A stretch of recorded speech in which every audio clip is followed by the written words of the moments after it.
Hey, Family Feud, what's going on? Coming to you from Ormond Beach, Florida. New headquarters of the league office. Moved from Daytona to Ormond. And going to do a quick webcam video today. No bells and whistles. Just wanted to get the picks out there. And I know I got a little bit of a head start with the Thursday games, but I get a couple of those a year. So this will be the first one that I've done. Give me a break. I've been busy moving. Anyway, let's get right into the picks. We're past the quarter pole, almost to the halfway point of the season.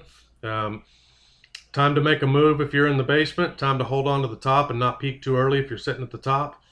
And stay healthy. Injuries have been a big storyline this season, as we'll talk about as we go through these games. Let's get right into the games.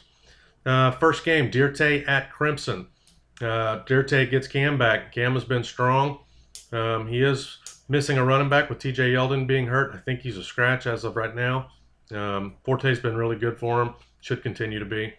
Randall Cobb's getting double teamed. He hasn't really gotten loose yet. Maybe one time this year, but until he gets another threat. James Jones has taken a little bit of heat off of him, but we haven't seen the real Cobb show up just yet. Julius Thomas for Dirte has been stashed on the bench all year, and we finally get to see what he's got. Crimson. I don't think we've seen the best Crimson can put together yet, but this week he looks like he's got a full lineup, maybe other than tight end. Ladarius Green at tight end doesn't look like a great play, but who knows? Carson Palmer's been red hot. Arian Foster starting to get back into the mix. Gio Bernard's been really nice for a red hot Cincy team. And Calvin Johnson just doesn't have any help. Stafford's terrible. The run game's terrible. In Detroit, they're just terrible all around. So poor Calvin Johnson, same old story. This week, though, I think Crimson puts all the pieces together, and I think he nips Dirte. So let's go ahead and call it that way. Crimson in the win at home by 3.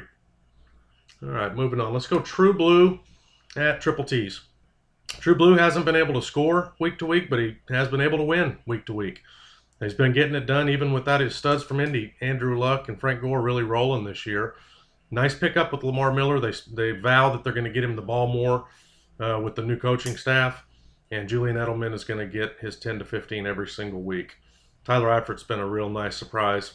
Pretty much all the Cincinnati Bengals have been really good to have this year. Revenge game this week with Indy at home against New England. So that one should be I don't know what that one's going to be. I don't know if it's going to be a defensive struggle or a shootout. We'll see. Luck hasn't been great this year, but if he's going to bust out, this could be the game. Terriers are finally getting healthy. They have really struggled with injuries this year and can't seem to finish any week with all their players on the field. This week, though, although banged up and a lot of the players haven't been practicing, he does have a full lineup, and it looks like everybody's going to be a go. For that reason, until I see True Blue blow up, and the Triple T's are still the second highest scoring team in the league, I'm going to give the nod to Triple T's, but just barely. Let's go Triple T's by 1 at home. That's how I see that one. Moving on. Nerd Puppets at Dreadheads.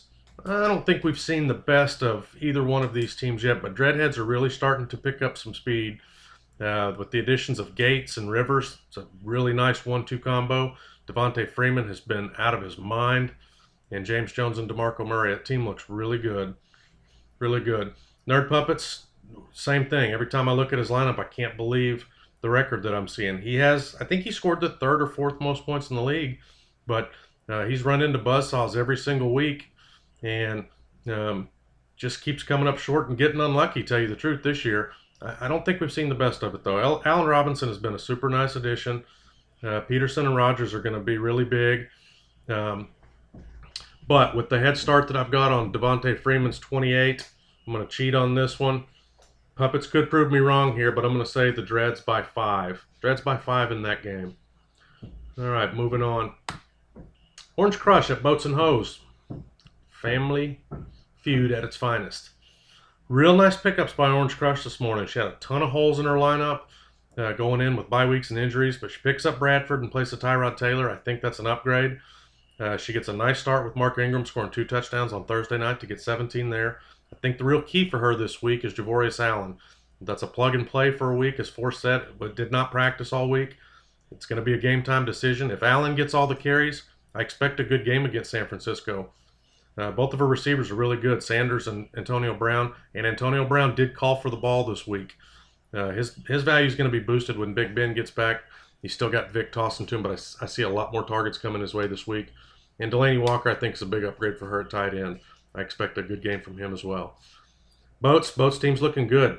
Added the redhead Andy Dalton, red hot Andy Dalton. He gets Chris Ivory back this week, and he gets Dion Lewis, who I think, if he's healthy, he had some question marks about his health this week, but I think New England scores a lot of points this week against Indy. Fitzgerald and Marshall, the real question for Boats is, can they maintain the pace that they're at? They're in the top 5 right now with those 2 receivers. Not sure if they can keep the pace over the whole year. I'm sure he's hoping so, and they're acting like it so far. But I think he's got really tough matchups this week. I don't think he's going to be able to score as many as he probably thinks he's going to score. Could be wrong there, but I like her matchups. I do not like his matchups, and I like what she plugged in and played. I'm going to call for an upset here. Well, upset. Crush has the better record, so maybe it's not an upset, but Boats is the higher scoring team. Let's call it an upset. Crush nip Boats and Hose in my upset special of the week, -2. Why don't you Crush -2 there? And finally, game of the week. He's been hogging game of the week honors. The Winos have, but for good reason. Highest scoring team in the league, 5-0. Massive blow last week with Jamal Charles going down. You don't replace a guy like that. It's just impossible to do. But you know what? If anybody can, it's Rosenhaus. Drew Rosenhaus, Kerry Graves, Capital, went out and navigated a very tricky waiver wire situation using contingent bids, multiple bids. We consulted on it, and he did a very good job of doing that. Not everybody knows how to do that on the waiver wire when they're trying to get multiple players and crunch the numbers and make it work, but he did a fantastic job and picked up some really nice pieces in Chikandrick West. Worked a trade for Marshawn Lynch, which kind of fills a hole. And I expect Lynch to really get going second half of the year. And Brady's been mad at the world and mad at the league. He's just been killing everybody. I don't expect his team to miss a beat. Blake's Gangstas, hey, as usual, sitting atop the division, as usual, defying the odds. Very improbable win last week. Le'Veon Bell against Antonio Brown. Antonio Brown gets like 2 points. Unheard of. And he somehow comes back and wins another game. But here he is, sitting on top of the league, sitting on top of the division. He's got Le'Veon Bell rolling full steam. I think C.J. Anderson probably starts to get going as the weather starts turning colder. And Matt Ryan to Julio Jones is just going to keep doing it all year. Too much magic. I know Graves is 5-0, and I know he's got a little bit of Cat Daddy magic being part of the Cat Daddy franchise there. But I said I wasn't going to get off of the Blake's to Gangsta train until it bucked me, and I just can't pick against the guy because all he does is win. And this week, in the game of the week, we're going to go Blake's to Gangstas by 4. So that's just a quick web pick for everybody. I'd love your feedback on these as I send them out, good or bad.